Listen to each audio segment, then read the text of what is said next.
Chapter 1. The Death of Hope. The Emperor Entombed. The Horus. Heresy ended in blood and fire, as the Emperor of Mankind confronted his wayward son, Horus, aboard the War Master's flagship, the Vengeful Spirit. The duel between father and son was as much a battle of wills as it was of blades, and it shattered the very fabric of the Emperor's dream. When the dust settled, Horus lay dead, his soul obliterated, but victory had come at an unimaginable cost. The Emperor, mortally wounded, was carried back to Terra by his loyal custodians and Rogel Dorn, the stalwart Primarch of the Imperial Fists. His injuries were beyond even the miraculous science of the Golden Age. The greatest being humanity had ever known, once a living god, was entombed upon the Golden Throne, an ancient device of staggering power.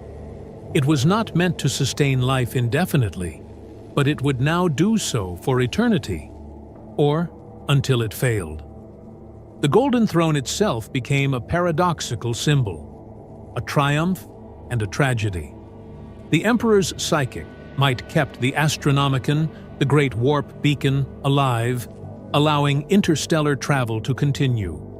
Without it, the Imperium would collapse into isolated pockets, vulnerable to Xenos and heretic alike.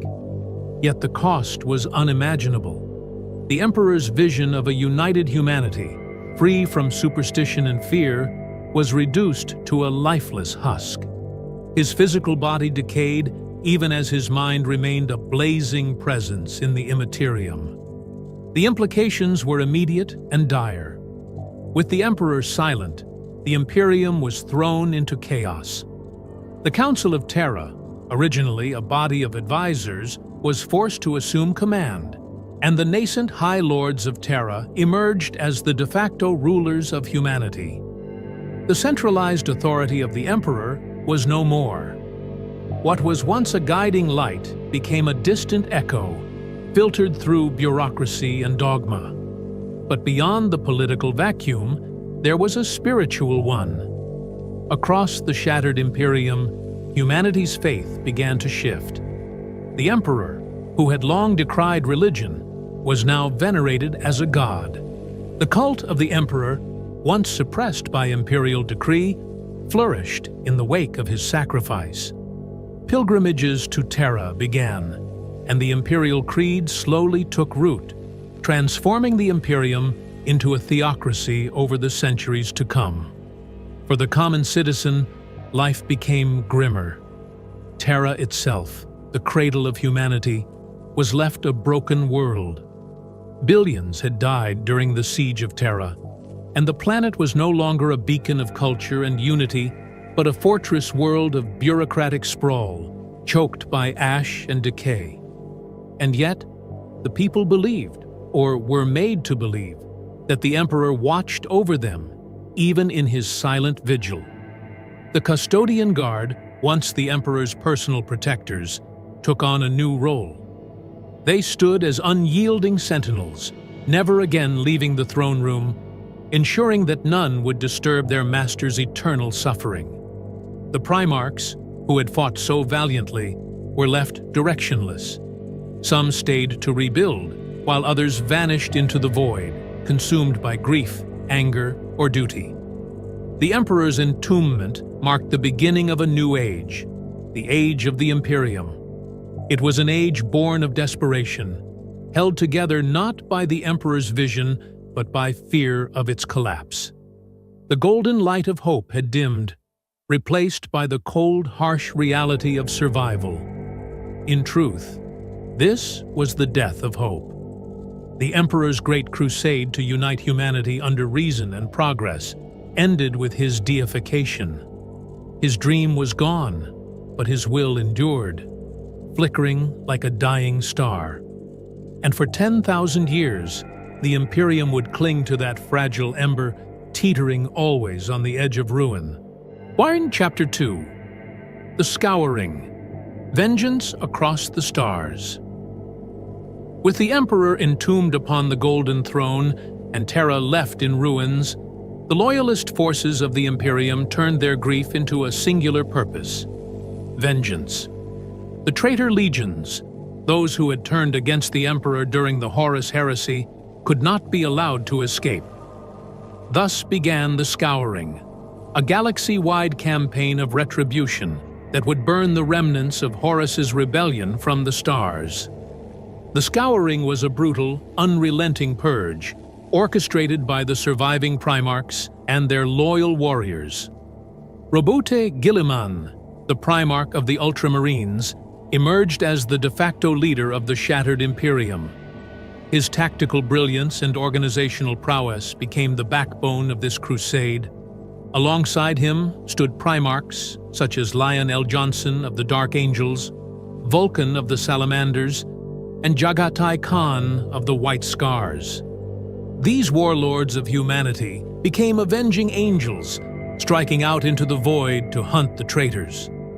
The traitor Primarchs, now branded as the arch-traitors, fled to the Eye of Terror, their last bastion of safety. The Eye, a gaping wound in reality, where the warp bled into the material universe, became the sanctuary for those who had pledged their souls to chaos. But retreating to the Eye did not mean immediate safety. The warp, chaotic and volatile, demanded constant sacrifice and servitude. Even among the traitors, there was no unity, only endless scheming, betrayal, and survival. The Scouring wasn't simply about vengeance, it was about survival. The Imperium had to reclaim the worlds lost during the Heresy, worlds now swarming with heretics, Xenos, and chaos cults. Loyalist Space Marine legions, supported by the Imperial Army, scoured these planets with fire and fury. Entire star systems were razed to prevent the corruption of chaos from spreading. Civilizations that had aligned with Horus were annihilated, their populations declared exterminatus. The Imperium could not afford mercy. It demanded compliance or annihilation. The scale of destruction was unimaginable. Planets burned and countless lives were lost. But the Loyalists paid a heavy price. Even in victory, the cost was steep.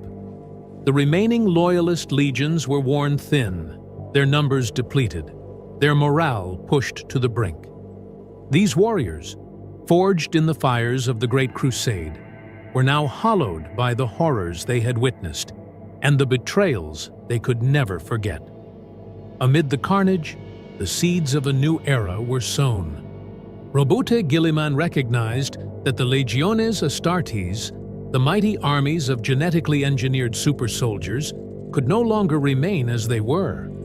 Horus's rebellion had demonstrated the catastrophic potential of a single Primarch or legion going rogue.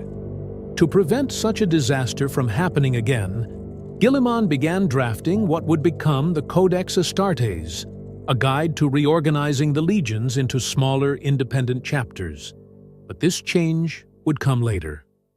During the Scouring, there was no time for politics or reform, only war.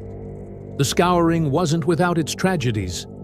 Many Loyalist heroes were lost in these final battles, their sacrifices ensuring that the traitors would not rise again so easily. But even as the traitor legions retreated to the Eye of Terror, they were not defeated in spirit. The Chaos Gods would see to that. The Scouring didn't end the threat of chaos. It merely contained it. By the time the Scouring ended, the Imperium had reclaimed much of its lost territory, but it was a hollow victory. The galaxy remained a dangerous place, and the scars of the Heresy ran deep. The Imperium had survived its darkest hour, but the price was steep. A galaxy choked with ash, a people crushed under the weight of eternal war, and an Imperium that now teetered on the edge of becoming what it had once fought against. The Scouring was not just vengeance, it was the beginning of an eternal struggle. Chaos had been driven back, but not destroyed. The traitors had retreated, but remained a constant threat, whispering from the shadows of the Eye of Terror. And so, the Imperium stood on the precipice of a grim new era, its survival ensured not by hope, but by the fury of its vengeful sons. Chapter 3. The Codex Astartes, Guilliman's New Order. The Scouring may have pushed the traitor legions back into the Eye of Terror, but the Imperium remained fragile. The Horus Heresy had not only decimated its military strength, but also shattered its ideological foundation. The unity forged during the Great Crusade had been broken, and the Legions Astartes, once the pillars of the Emperor's vision, were now seen as both saviors and potential threats. Roboute Guilliman, the Primarch of the Ultramarines, understood this better than anyone. Though the heresy had been driven back, its lessons could not be ignored. The might of a legion, unchecked, had proven disastrous. Guilliman saw that the centralization of power within the hands of a single Primarch or legion could never be allowed to happen again. From this realization, the Codex Astartes was born. The Codex Astartes was more than a book of military tactics. It was a sweeping reform of how the Space Marines would function. Guilliman decreed that the massive legions would be split into smaller, autonomous units called chapters. Each chapter would consist of no more than 1,000 warriors, led by a chapter master. These new formations would be independent, able to operate anywhere in the galaxy without reliance on a larger legion. This reorganization would serve two purposes. First, it would make the Imperium's military forces more flexible, allowing rapid response to threats in distant corners of the galaxy.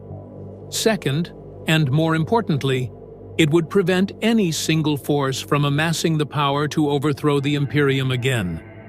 No chapter, no matter how powerful, could rival the strength of the combined legions of the Great Crusade. But the implementation of the Codex Astartes was not without resistance. Many loyalist Primarchs, who had fought alongside Guilliman during the Scouring, opposed the idea. To them, the division of their legions was an insult to their sacrifices. The most vocal among them was Rogel Dorn of the Imperial Fists. Dorn believed that the legions were stronger together, that Guilliman's reforms would weaken the Imperium in the face of an enduring chaos threat. This ideological conflict nearly erupted into violence. The Imperial Fists, who had borne the brunt of the Siege of Terra, refused to comply with the Codex's mandates. What followed was a bitter standoff known as the Iron Cage Incident, where Dorn's refusal to split his legion was met with overwhelming force by Guilliman's Ultramarines. Though the confrontation ended without open war, it underscored the fractures within the Loyalist ranks. Despite these tensions, the Codex Astartes eventually became law. Guilliman's arguments won out, bolstered by the High Lords of Terra, who saw the wisdom in decentralizing military power. The legions were divided, forming the first Loyalist chapters: the Ultramarines, the Imperial Fists, the Salamanders, the White Scars, and others. Each took on new heraldry and traditions, marking the beginning of their independent identities. Even the successor chapters, known collectively as the Second Founding, carried forward the legacy of their parent legions, ensuring that the Emperor's vision endured in fragmented but loyal forms. Beyond the Space Marines, the Codex Astartes also influenced the broader military structure of the Imperium. It reinforced the separation of powers between the Adeptus Astartes, the Imperial Guard, and the Imperial Navy. Guilliman's reforms ensured that no single branch could dominate the others, further protecting the Imperium from internal threats. The Codex Astartes was not merely a solution, it was a necessity. The Imperium's survival depended on discipline and order, especially in the wake of the chaos wrought by the Heresy. Guilliman's vision provided a framework that has endured for 10,000 years, allowing the Imperium to persist even as it teeters on the brink of annihilation. Yet, even the Codex was not without its critics. Over the millennia, many chapters have questioned its rigidity, adapting or outright rejecting its tenets. Some, like the Space Wolves, saw Guilliman's reforms as antithetical to their warrior traditions. Others, like the Blood Angels and Dark Angels, carried the shadows of their own hidden sins, operating outside the Codex's boundaries when it suited their needs. The Codex Astartes was the foundation of Guilliman's new order, but it was not infallible. It brought order to the Imperium's fractured military, but it could not address the deeper scars left by the Horus Heresy. Even as Guilliman worked tirelessly to rebuild, the seeds of future conflicts were already sown, waiting to bloom in the darkness of the 41st millennium. Chapter 4. The Iron Cage. Bitter rivalries rekindled. The Horus Heresy had left the Imperium battered and divided, and even among the Loyalists, unity was far from assured. The Codex Astartes, Robuta Guilliman's grand vision for the reorganization of the Space Marines, was not universally accepted. The Iron Cage incident became the most defining and destructive conflict over this new order. At the heart of the dispute was Rogal Dorn, Primarch of the Imperial Fists. Dorn was a warrior of unyielding loyalty and uncompromising principles, forged in the fires of the Siege of Terra. He and his legion had suffered unimaginable losses, defending the Emperor's dream. And now, Guilliman's decree demanded they split their forces and relinquish the very unity that had enabled their survival. To Dorn, this was an insult to their sacrifices and a betrayal of their bond with the Emperor. Dorn's refusal to comply with the Codex Astartes set him on a collision course with Guilliman. The Ultramarine Primarch, ever the tactician, saw the Imperial Fist's resistance as a dangerous precedent. If one legion could reject the Codex, others might follow, and the delicate balance of the post-Heresy Imperium could collapse. Guilliman would not let this happen, and tensions between the two loyalist Primarchs began to escalate.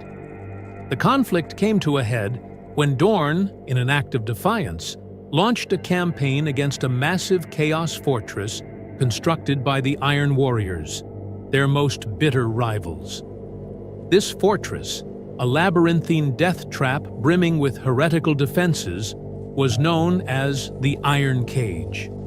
The Imperial Fist's assault was a brutal, grinding war of attrition. Dorn, consumed by grief and anger, sought to prove the worth of his legion in blood and steel, disregarding the mounting casualties. The battle for the Iron Cage was one of the most punishing engagements of the Scouring. The fortress, designed by the twisted genius of Perturabo, the traitor Primarch of the Iron Warriors, was a maze of kill zones, traps, and impregnable fortifications. The Imperial Fists fought valiantly, their discipline and resilience tested to their limits. But the cost was catastrophic. Thousands of Space Marines fell, their bodies piled high in the hellish no-man's land surrounding the fortress. Rogal Dorn himself led the charge, his indomitable spirit driving his warriors forward, despite the odds. But even he could not turn the tide. The Iron Warriors had designed the fortress not just as a stronghold, but as a killing ground specifically meant to punish their old rivals. The Imperial Fists were on the brink of annihilation when reinforcements arrived. Robot Guilliman, ever the pragmatist, had been watching from afar. He sent his Ultramarines to extract the Imperial Fists, saving them from total destruction. Guilliman's intervention prevented further loss of life, but also underscored the growing divide between the two Primarchs. For Guilliman, Dorn's reckless defiance was proof of why the Codex Astartes was necessary. For Dorn, the rescue was a bitter humiliation, a reminder that his legion's honor now rested in the hands of the very man whose reforms he opposed.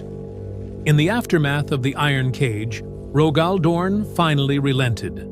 The imperial fists submitted to the Codex Astartes, dividing into smaller chapters, as Guilliman had decreed.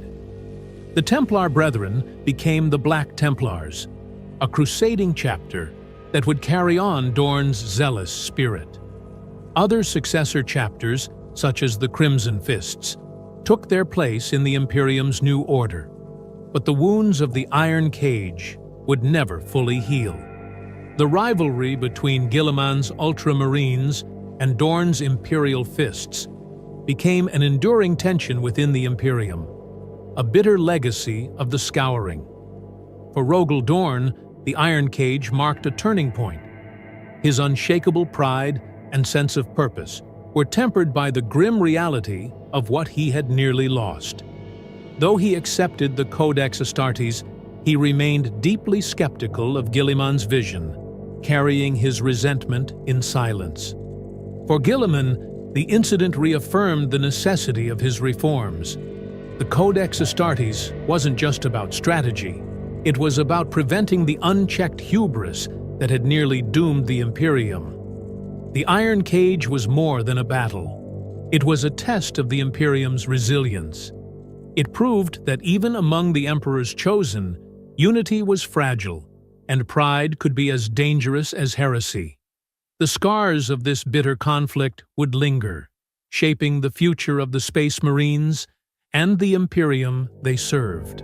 Chapter 5. Terra Rebuilt, the birth of the High Lords. The siege of Terra had left the cradle of humanity a ruined and desolate wasteland. Once the shining heart of the Emperor's vision, the planet was now a scorched battlefield of crumbled spires and endless graves. Billions had perished during the siege, and the wounds inflicted on the world were a stark reflection of the Imperium itself, broken, battered, and struggling to survive. In the aftermath of the Heresy, the Loyalists faced the monumental task of rebuilding Terra. The Imperial Palace, the site of the Emperor's last stand, became the focal point of their efforts. Its shattered walls and towers, stained with the blood of heroes, were repaired and fortified beyond recognition. What had once been a symbol of hope and progress now became a fortress of grim defiance, a bulwark against the endless threats that loomed over the Imperium. But rebuilding Terra was not merely a matter of stone and steel. With the Emperor interred upon the Golden Throne, his voice silent, the Imperium faced a dangerous power vacuum. The Primarchs who had survived the Heresy were warriors, not administrators, and they could not remain on Terra indefinitely. The burden of governance had to fall to others. Out of necessity, the Senatus Imperialis was restructured into the new ruling body of the Imperium, the High Lords of Terra. This council, composed of the most powerful and influential leaders of the imperial institutions, would govern in the Emperor's stead. Its members included the Fabricator General of Mars, the Ecclesiarch of the Adeptus Ministorum, the Inquisitorial Representative, the Master of the Astra Militarum, and other key figures. Together, they formed the collective authority of the Imperium, bound by the unspoken mandate to act as stewards of the Emperor's will. The High Lords of Terra quickly became the center of power in the Imperium, wielding immense influence over every aspect of governance, from military strategy to economic policy. Yet, their rise also marked a fundamental shift in the Imperium's nature. Where once the Emperor had ruled with clarity of purpose, the High Lords operated through bureaucracy, compromise, and political maneuvering. The unity and vision of the Great Crusade gave way to a system defined by stagnation and self-preservation. As Terra's rulers consolidated their power, the planet itself became a grim reflection of the Imperium's new reality. The once great capital of humanity was transformed into a fortress world. Vast defense networks were constructed, planetary shields were erected, and the Adeptus Mechanicus turned the entire planet into an impenetrable bastion. But these measures came at a cost. Terra's surface, already devastated by the siege, became a sprawling, overcrowded hive of bureaucratic machinery, its citizens living in the shadow of the Imperium's immense demands. Religion, too, began to rise in prominence on Terra. The Emperor, once a staunch opponent of superstition, was now venerated as a god. The Ecclesiarchy, a burgeoning organization at the time, began to spread the imperial creed, cementing the emperor's deification. Pilgrims flocked to Terra in the millions, their faith a stark contrast to the emperor's original vision of a secular imperium. The Golden Throne itself became the most sacred relic in the galaxy, a symbol of humanity's endurance in the face of the impossible. The establishment of the High Lords also set the stage for a new kind of corruption. Over the millennia, the Council would grow increasingly insulated, its members more concerned with maintaining their own power than serving the Imperium's greater good. Decisions were often made not for the benefit of humanity, but to preserve the status quo.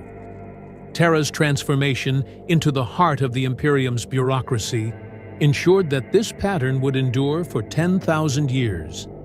Yet, in these early days, the formation of the High Lords was a necessary step. Without centralized leadership, the Imperium would have collapsed under the weight of its own chaos. The Primarchs, scattered across the stars to stabilize their legions and fortify their realms, could not remain forever on Terra.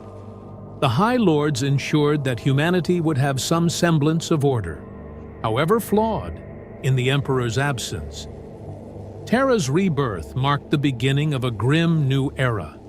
It was no longer the hopeful center of the Emperor's dream, but the nerve center of an empire built on survival. The High Lords of Terra, flawed and fallible, became the stewards of humanity's destiny, their decisions shaping the fate of the galaxy for millennia to come.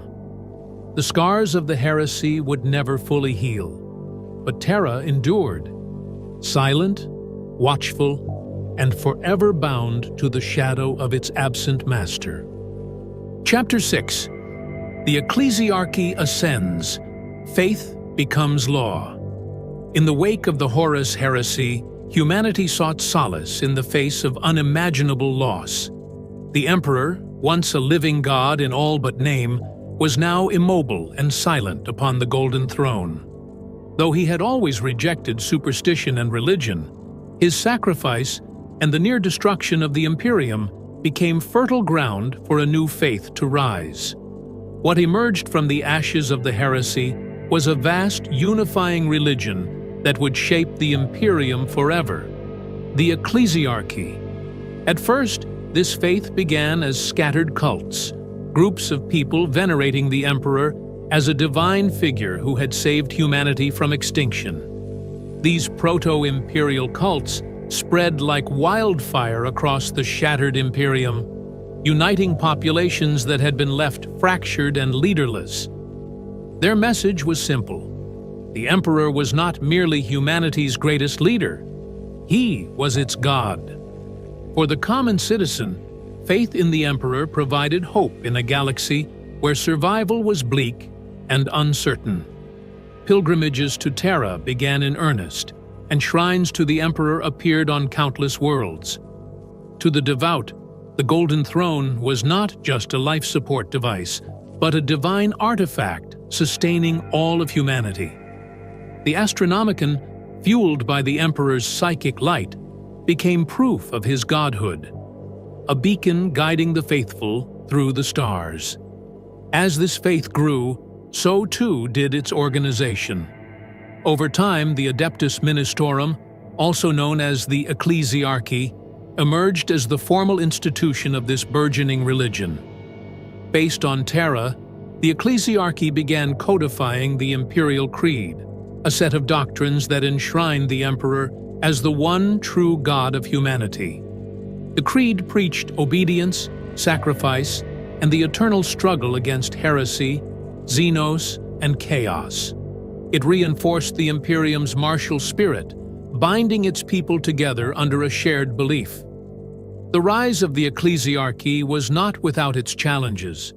Many within the Imperium remembered the emperor's disdain for religion and saw the ecclesiarchy as a perversion of his vision. The Mechanicum of Mars, for example, adhered to its own machine worship and viewed the ecclesiarchy's dogma with suspicion. Guilliman himself, in his Codex Imperialis, had attempted to preserve the secular nature of the emperor's rule. But the momentum of faith was unstoppable. The High Lords of Terra, recognizing the ecclesiarchy's value in maintaining control over the masses, gave it their tacit support. The ecclesiarchy quickly became a powerful force. Its priests and missionaries spread across the galaxy, bringing the imperial creed to every corner of the Imperium. Worlds that had strayed from compliance during the Heresy were brought back into the fold, their populations converted or purged. The ecclesiarchy's influence extended beyond the spiritual, shaping imperial law and politics. It became not just a religious institution, but a central pillar of the Imperium's power structure. With its rise came darker consequences. The ecclesiarchy's zealous enforcement of the creed often led to persecution. Worlds were razed for perceived heresy, and entire populations were condemned for failing to worship the emperor in the prescribed manner. The faithful were encouraged to root out heretics and mutants, creating a culture of suspicion and fear. The Inquisition, formed around the same time, worked hand in hand with the ecclesiarchy to purge threats both spiritual and material. One of the ecclesiarchy's most enduring legacies was the creation of the Adepta Sororitas, or Sisters of Battle. Forbidden by the decree passive from commanding men under arms, the ecclesiarchy found a loophole in its use of female warriors. These devout and fanatical soldiers became the militant arm of the faith, enforcing the creed with bolter and flame. Their chants of devotion echoed across countless battlefields, and their presence ensured that the emperor's will was carried out with uncompromising zeal. As the ecclesiarchy solidified its power, it became both a unifying force and a source of tension. Its growing wealth and influence often placed it at odds with other imperial institutions, such as the Administratum and the Adeptus Mechanicus. The tension between faith and reason, unity and oppression, would define the Imperium for millennia to come. The emperor, who had once sought to lead humanity through reason and enlightenment, was now the central figure of a galaxy-spanning theocracy. His silence allowed the ecclesiarchy to define his will, shaping the Imperium in ways he might never have intended. Yet, in the grim darkness of the far future, faith was a weapon. It united a fractured humanity, gave the hopeless a reason to endure, and forged an unbreakable bond between the Imperium's countless worlds. The ecclesiarchy's rise was inevitable in the face of the heresy's devastation.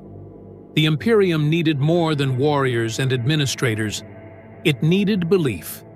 And so, faith became law, and the emperor's dream of a secular empire gave way to an eternal crusade of devotion and fire.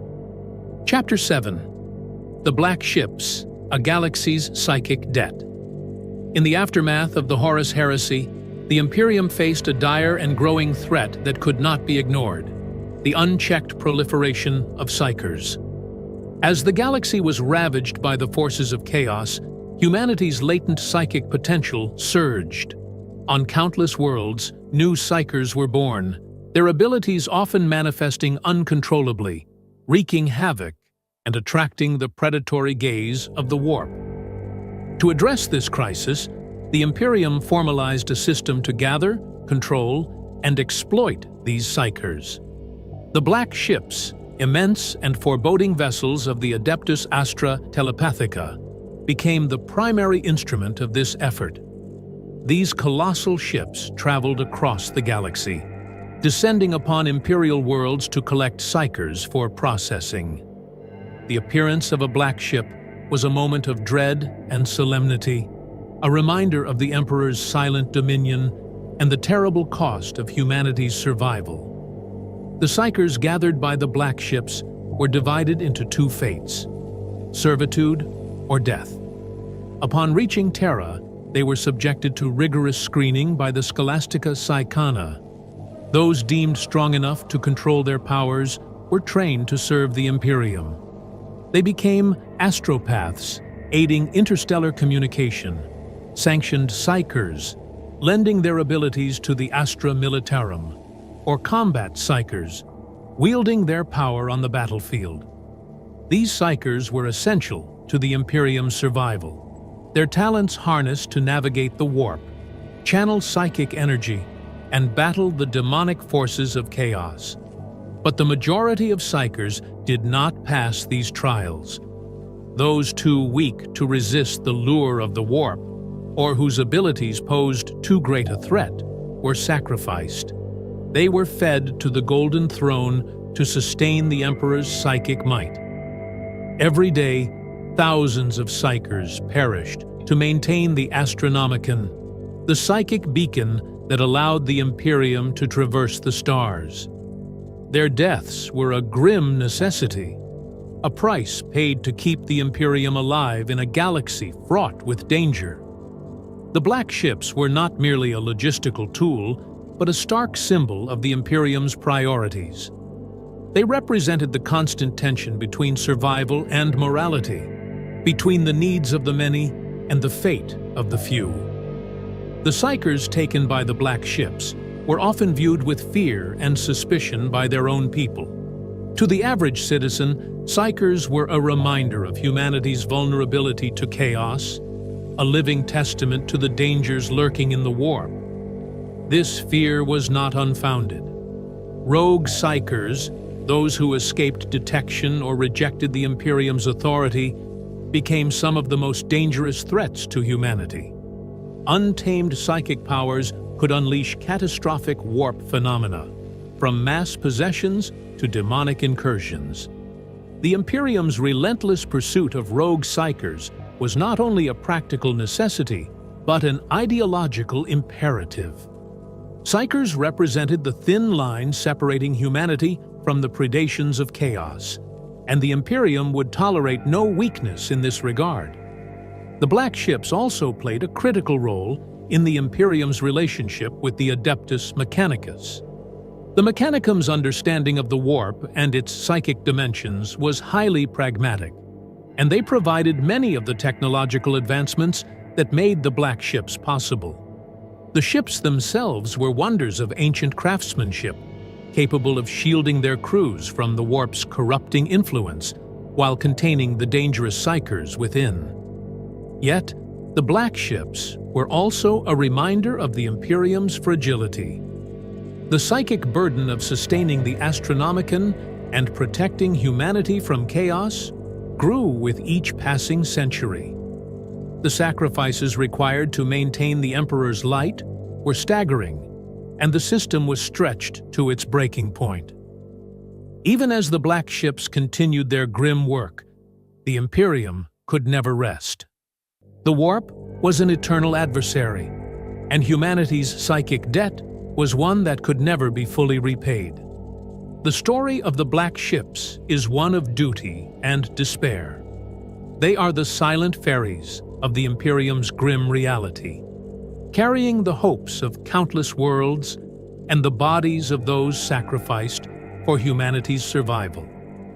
They remind us that in the darkness of the far future, even the brightest lights are sustained by the shadows of necessity. Chapter 8. The Inquisition. Shadows in the Dark. In the aftermath of the Horus Heresy, the Imperium was left shaken and vulnerable. Though the traitor legions had been driven into the eye of terror, the threat of chaos lingered.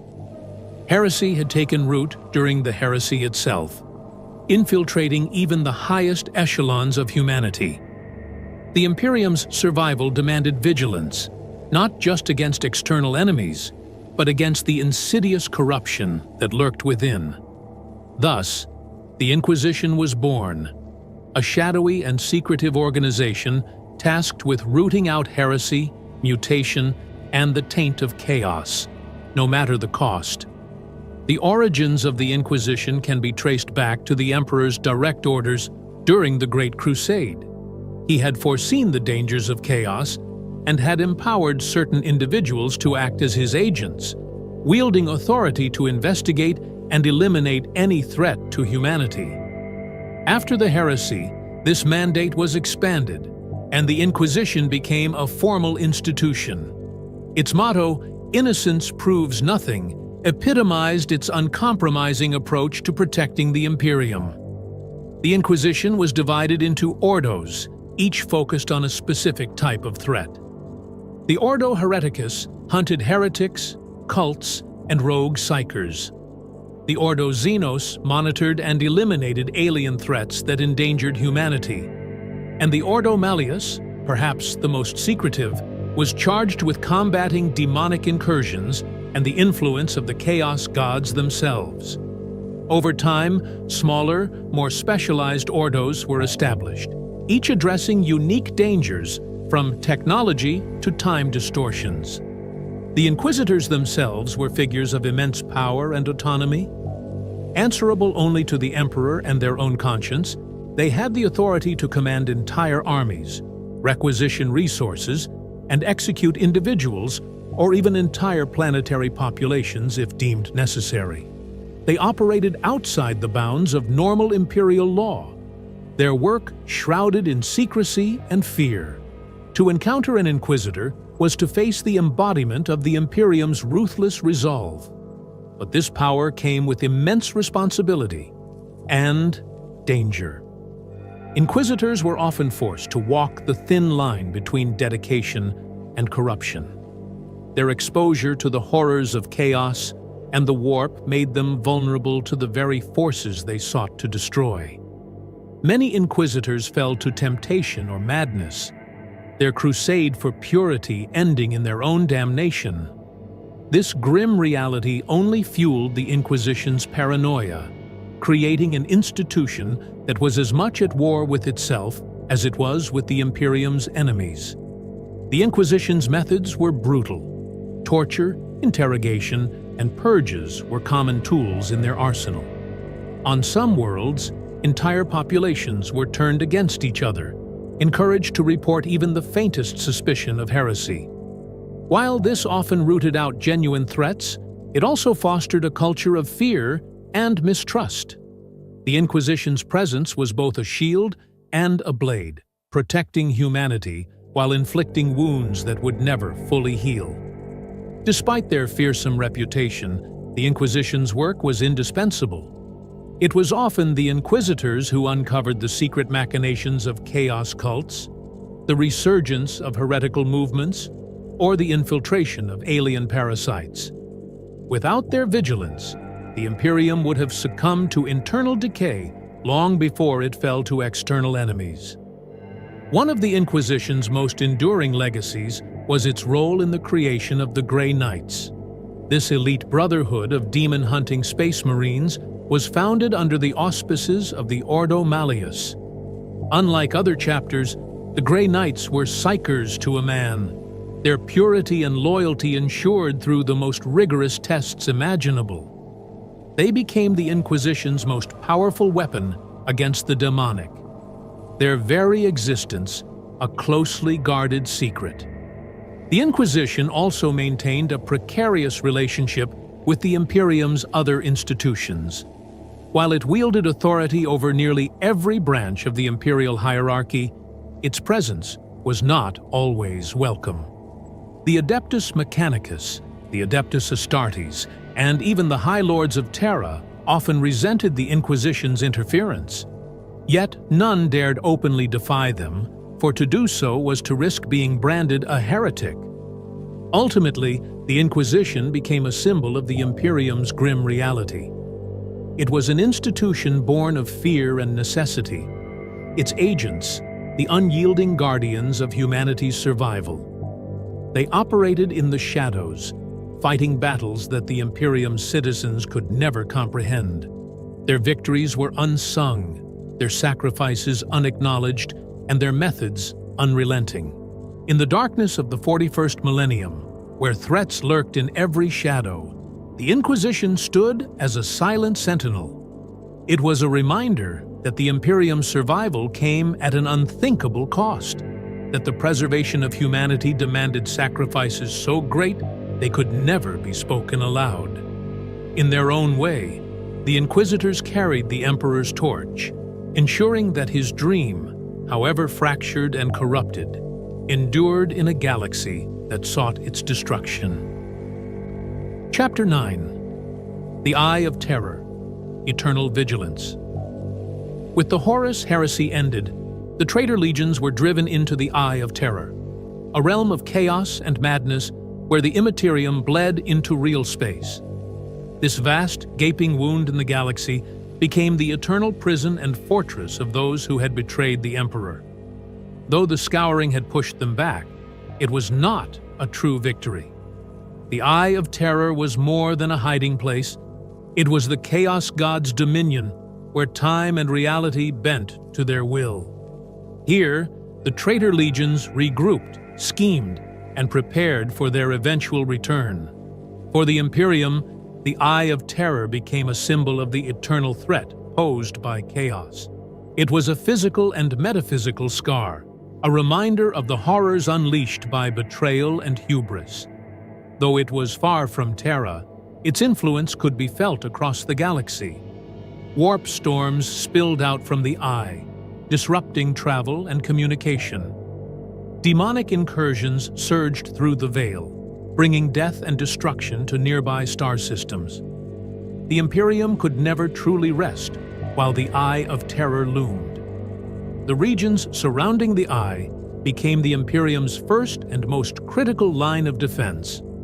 The segmentum obscurus, which bordered the Eye, was transformed into a bastion of military might. Countless fortress worlds, battle fleets, and watch stations were established to monitor and contain the threat. Cadia, in particular, became the linchpin of this defense. Its orbit was filled with void stations, and its surface bristled with fortifications. The people of Cadia were bred and trained to be warriors from birth, their entire culture dedicated to resisting the forces of chaos. But the Eye of Terror was not a static threat.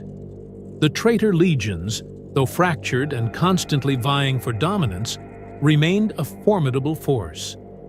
They launched countless raids and invasions into Imperial space, testing the Imperium's defenses. These were not mere acts of vengeance. They were sacrifices and demonstrations of loyalty to the Chaos Gods. The warp-fueled ambitions of the traitor Primarchs, such as Abaddon the Despoiler, turned the Eye into a cauldron of endless schemes and conflicts. Abaddon, once the first captain of the Sons of Horus, rose to prominence as the de facto leader of the Chaos forces. Though many had expected Horus's death to leave the traitor legions rudderless, Abaddon united them, at least temporarily, under his banner. He launched the Black Crusades, a series of devastating campaigns that erupted from the Eye of Terror, each designed to weaken the Imperium and further the Chaos Gods' agendas. These crusades were more than simple invasions. They were meticulously calculated operations that combined military might with the unholy power of the warp. For the Imperium, defending against the Black Crusades and the constant threat of the Eye became a perpetual struggle. The warriors of the Astra Militarum and the Adeptus Astartes fought endless battles to hold back the tide. The Grey Knights and the Inquisition waged their shadow wars to contain the demonic incursions that spilled forth.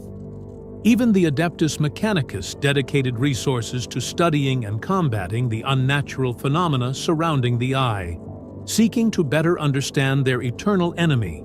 Yet, the Eye of Terror was not simply a place of fear.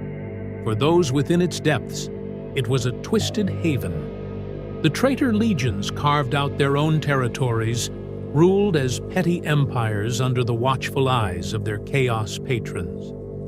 The warp twisted these realms into nightmarish landscapes, where reality bent to the whims of the chaos gods. Mortals lived and died in eternal torment, and demons prowled the corridors of shattered fortresses. Time itself flowed inconsistently, with centuries passing in moments or the reverse. For the traitors, the Eye was both sanctuary and prison, a place where they were both empowered and enslaved. For 10,000 years, the Eye of Terror has remained the Imperium's greatest existential threat. It is a reminder that the battle against chaos is never truly won, only delayed. Every year, its storms rage against the Imperium's defenses, its demonic legions test the Emperor's light, and its dark whispers tempt the hearts of humanity. The Eye is a testament to the Imperium's resilience, but also to its fragility. One mistake, one failure, could see the horrors of the Heresy unleashed once more. The Eye of Terror is more than a place. It is the embodiment of the Imperium's greatest enemy. It is the Chaos God's foothold in the material realm, a gaping wound that can never be healed. For the defenders of humanity, it is a constant reminder that vigilance must never falter, that sacrifice is eternal, and that the fight for survival will never end. Chapter 10. The Legacy of the Primarchs. Lost Sons and Fragmented Legions. The End of the Horus. Heresy and the Scouring left the galaxy forever scarred. But perhaps no group bore the weight of these events more deeply than the Primarchs. These demigod leaders of the Emperor's armies, once united in their purpose, were now scattered, diminished, or lost. For the loyalist Primarchs, the aftermath of the Heresy marked a turning point, one that saw their brotherhood fractured and their legions forever changed. The death of Horus and the entombment of the Emperor left a gaping void at the heart of the Imperium. The Primarchs, who had been created as extensions of the Emperor's will, found themselves struggling to reconcile their purpose in his absence. Some took to rebuilding the Imperium with tireless zeal. Robute Guilliman, ever the strategist, drafted the Codex Astartes and worked relentlessly to stabilize the Imperium's fractured bureaucracy. Vulcan of the Salamanders focused on humanitarian efforts, helping to heal the wounds of war. Others, like Jaghatai Khan, sought solace in the hunt for the Imperium's enemies, driving themselves ever deeper into the stars. But even among the loyalists, the weight of their losses was palpable. One by one, the remaining Primarchs began to disappear. Some were lost to mysterious fates. Jaghatai Khan vanished into the webway while pursuing the Dark Eldar, and Corvus Corax embarked on a self-imposed exile, tormented by the genetic flaws within his legion. Others, like Vulcan and Leman Russ, left cryptic promises of their return before departing into the unknown. By the end of the Scouring, few loyalist Primarchs remained active, leaving the Imperium bereft of its greatest champions. For the traitor Primarchs, the Eye of Terror became their eternal prison and domain. There they carved out petty empires, ruling as warlords under the watchful eyes of their chaos patrons. Each traitor Primarch's path diverged, shaped by the chaos god they served, or, in some cases, resisted. Fulgrim of the Emperor's children embraced his transformation into a serpentine demon prince, reveling in the excesses of Slanesh. Mortarion of the Death Guard became the lord of the Plague Planet, a realm steeped in the rot and despair of Nurgle. Angron, consumed by his rage and the butcher's nails implanted in his mind, rampaged across the galaxy as a mindless engine of Khorne's fury. Yet, not all traitor Primarchs fully embraced their fate. Perturabo of the Iron Warriors, while still a bitter servant of chaos, retained a measure of his cold, calculating pragmatism. Lorgar, the architect of the Heresy's spiritual corruption, withdrew into seclusion, meditating on the nature of chaos itself. Even Magnus the Red, the tragic figure whose fall was steeped in betrayal, maintained a complex relationship with Tzeentch, the chaos god of change, as he sought to rebuild his legion on the shattered world of Prospero. The legions themselves bore the brunt of their Primarch's fates. For the Loyalists, the Codex Astartes fragmented the once mighty legions into smaller chapters, each with its own identity and traditions. These successor chapters carried forward the legacies of their Primarchs, preserving their honor while forging their own paths. The Ultramarines, for instance, became the template for disciplined and methodical warfare, while the Blood Angels continued to battle the genetic curse of the Red Thirst and the Black Rage, legacies of Sanguinius's sacrifice. For the traitor legions, the Eye of Terror offered no such unity. Without the Emperor's guidance or Guilliman's reforms, they devolved into warbands, fractious and perpetually at odds. Even within their own ranks, mistrust and ambition festered. The Iron Warriors warred against the Word-Bearers. The Black Legion, under Abaddon the Despoiler, struggled to impose order on the chaotic remnants of the Sons of Horus. The forces of chaos, for all their power, were defined by division, a sharp contrast to the disciplined, if brutal, unity of the Loyalist chapters. The loss of the Primarchs marked the end of an era. These demigods, who had once been the Emperor's greatest hope, became distant legends, their fates shrouded in mystery and myth. Yet, their legacies endured. The Imperium's chapters and institutions continued to invoke their names, wielding their deeds as symbols of inspiration or warnings of hubris. The traitors, too, carried their Primarchs' banners, their devotion twisted into fanatical loyalty to the Chaos Gods. In the grim darkness of the 41st millennium, the Primarchs remain figures of awe and dread. Their return, whether as saviors or destroyers, is whispered in prophecy and prayer. But for now, they are shadows, their influence lingering in every corner of the Imperium and beyond. The galaxy they left behind is one of endless war, their dream of unity reduced to ashes, but their legacies, both noble and damned, continue to shape humanity's fate. Chapter 11. A New Age of War. The Birth of the 41st Millennium.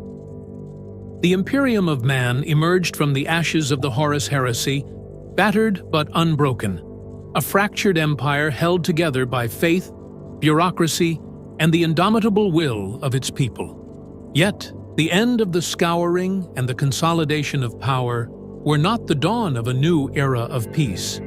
Instead, they marked the beginning of the Age of War, a grim, unending conflict that would define the 41st millennium. The galaxy was left scarred by millennia of strife. The Imperium's borders, though fortified, were in constant flux. Alien empires encroached on its territory. Chaos raiders spilled out from the Eye of Terror, and heretics rose within its own ranks. The Imperium became a fortress, ever vigilant and eternally embattled, its resources devoted to staving off enemies both external and internal. It was a war of attrition on a galactic scale, where survival itself was the only victory.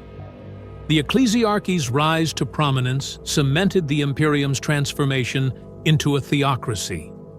Faith in the Emperor became not just a spiritual anchor, but a weapon of war.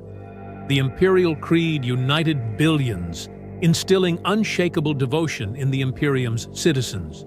But this faith was also a tool of control, used to suppress dissent and justify the most brutal of measures. Entire worlds were razed for deviating from the Creed, and inquisitors prowled the Imperium, rooting out heresy with fire and blood. Technology, too, became both a boon and a burden. The Adeptus Mechanicus hoarded knowledge, treating science as sacred dogma rather than a tool for innovation. The mighty war machines of the Imperium, titans, starships, and even the basic weapons wielded by its soldiers were relics of a lost age, maintained through ritual and superstition. Progress became impossible, but the Imperium compensated with zeal, its armies driven by the belief that their cause was righteous and their emperor eternal. The birth of the 41st millennium was marked by relentless conflict. Alien races like the Orcs and the Eldar continued to harry imperial worlds. The Tyranids, a hive-mind swarm of unfathomable hunger, emerged from the void, consuming entire systems. The Necrons, ancient and soulless, awoke from their millennia-long slumber, reclaiming their tomb worlds and waging war on the living. The galaxy was a crucible of survival, where only the strongest and most fanatical could endure.